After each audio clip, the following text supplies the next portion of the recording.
Oh, look, it's the good version.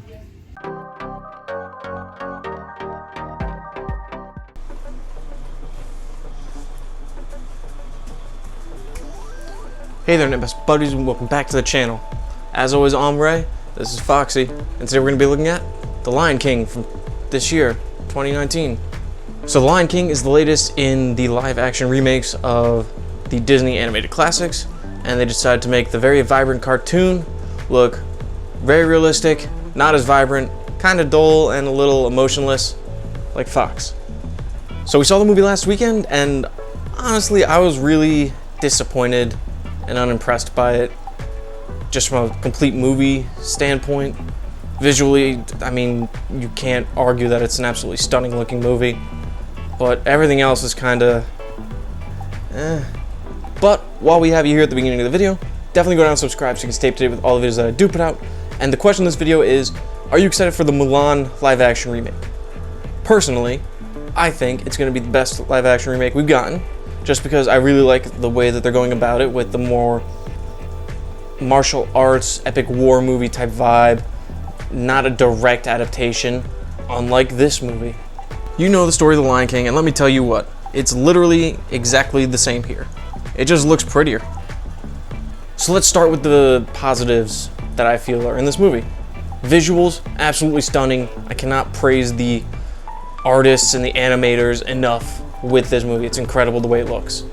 The cast all does a great job. I believe, for me, the standouts were definitely John Oliver, Seth Rogen, and Billy Eichner.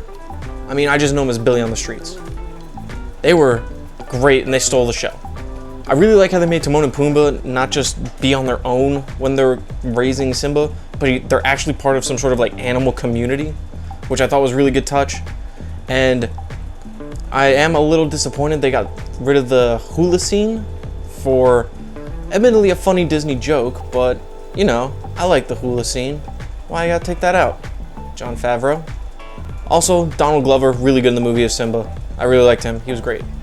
Hans Zimmer score just as incredible as when he scored the first movie. And I gotta say, in some sequences, probably a little better.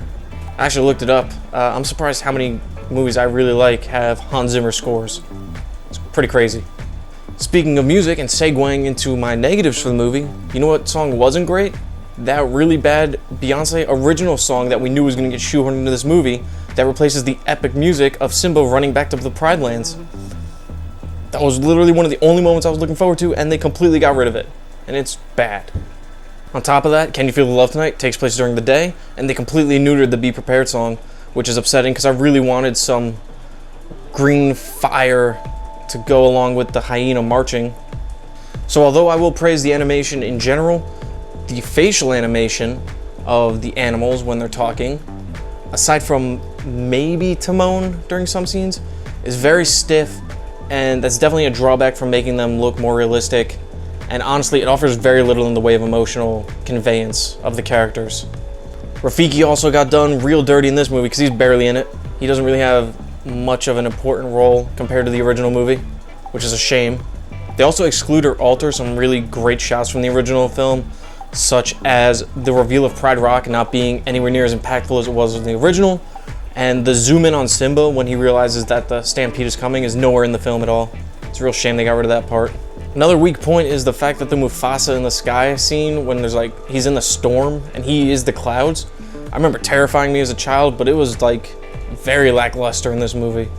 Did nothing for me. You can barely even tell there's a lion. The power actually went out when the stampede started, which was very weird. People were very upset by that. And then, you know, they played it back from where it left off, so that was all good, but people were very upset. But people were also reacting to the movie like they'd never seen the original one before.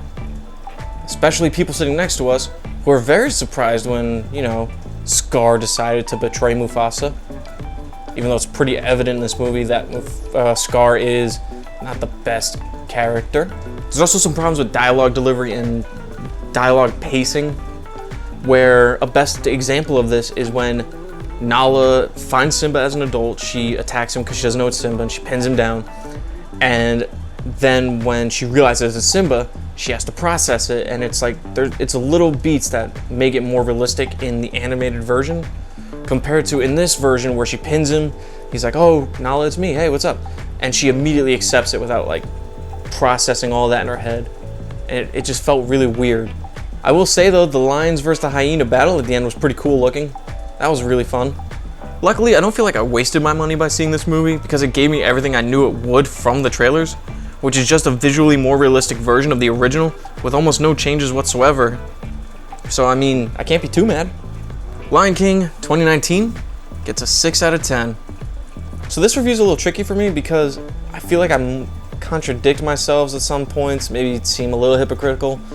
Because when you get one of these live action movies, you want it to be something new, something fresh, something that warrants a remake. But, you know, you don't really have that here. It's just literally a shot-for-shot remake with some things taken out and not a lot put back in. Honestly, the stuff they took out really kind of bummed me. So, it's a little bit of a disappointment of a movie for me, honestly. It really just motivated me to go back and watch the original because I love that one so much. I honestly think this is the first time I've seen a movie in theaters and pretty confidently came to the conclusion that I'm never going to watch it again. Not because it is so bad, but because there is a far superior version that we already have.